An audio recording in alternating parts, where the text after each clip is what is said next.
Hi, this is Wale Oluwade. We're continuing in our teaching series on raising godly children, the 10 keys to raising godly children.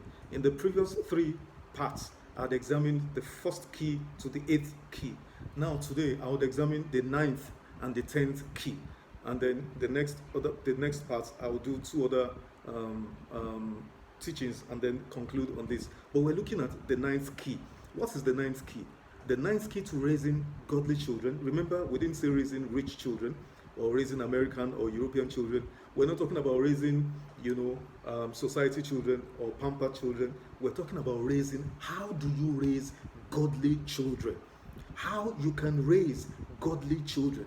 There is a pattern that God put for us in the Bible for raising godly children. There were people who were born in the Bible, they grew up, and we saw patterns from God, how they were raised, how their parents were raised. From Isaac to Jacob and Esau, to David, we have seen even Jesus Christ was born and raised. We see a pattern in the Bible left for us, but codified in the Bible, how to raise godly children, because we are living in perilous times.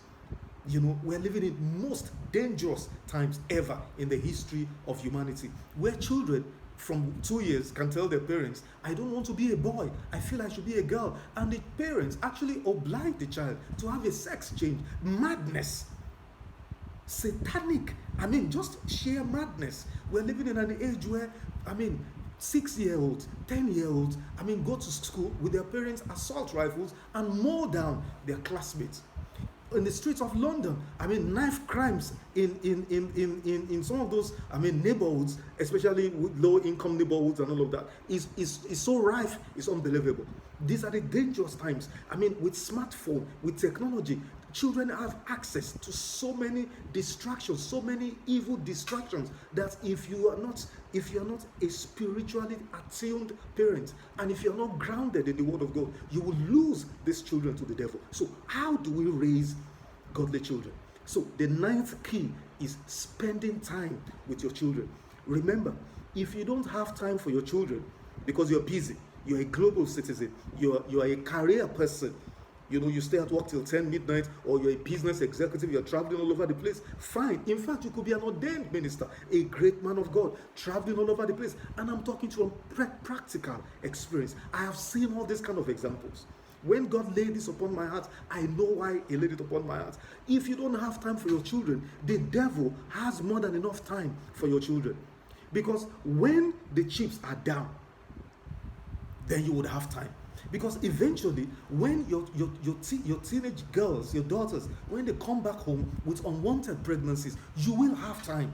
When your boys begin to smoke marijuana, not just boys, I know young girls, preteens who smoke marijuana and do hard drugs, then you would have time. When they begin to go when they become regular guests in police cells, you are going to have time for your children.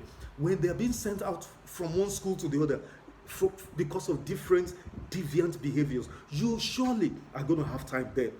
You better take your children seriously. Take your children out. Sit with them in their bedrooms. Call them into your own bedroom. Talk to your children. Ask them about their day. Ask them about their best friends. Let them talk to you about their teachers. Let them talk to you. What are they hearing? When you sit down with your children to watch television or to read something, to read a book, tell them to come give you a feedback. Importantly, ask them their opinion on sensitive life and social issues. Oh, the first key we said is godly family. And we said what a godly family entails means they study the Bible together. You have to read the Bible with your children. Your children must see you even read the Bible and pray alone. Because the second key is the power of role modeling or example. Make your children study the scriptures and give them an assignment from the Bible and ask them to come give you an opinion on what they read. Have time for your children, because if you don't have time for them, the devil has more than enough time to wreck their lives. Now, the final key, the 10th key, is prayers. Now, of all the 10 keys I had taught in this series, this is the most important. Why is this 10th key, that is prayer, why is it the most important? Because in the random, unfair, and unpredictable equations of life, there is only one constant. The only definite constant is God. I would say that again. Why is prayer important, critically important in raising godly children? Because in the random, unfair, and unpredictable equations of life, the only definite constant is God. Oh, you have to intercede for your children. Even those who are doing well, intercede for them. Those who are giving you concern, intercede more for them. Call your children by their names. Get their pictures and decree what you want to happen in their lives. Let me tell you something about prayer. Just a bit. I will talk more. The concluding part of this series would be devoted to the kinds of prayers you make for your children. But let me tell you a bit about prayers. Why prayer is the most significant. Prayer is tangible. Prayer is something definite. Prayer is more real than the tallest building in America or in Singapore or in Dubai.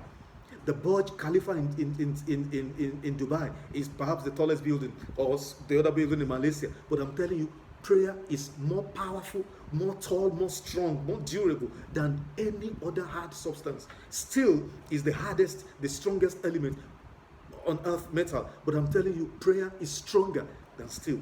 And I also said in one of my videos, the only person the devil is afraid of is a praying person. Pray for your children. Some of the prayers are going to be futuristic in nature. Rebuke the devil over the lives of your children. Decree what should be and what should not be. Revelation 12 says, we overcome by the blood.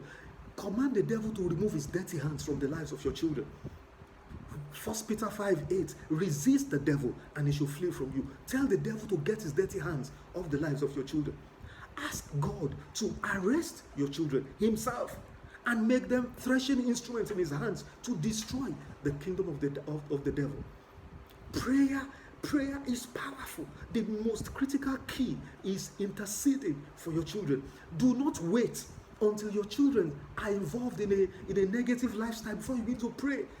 Some of the prayers are to ensure, like I said, futuristic prayers are to ensure certain people that will ruin their lives, that would veer them off course to drugs, to immorality, that they would never meet such people.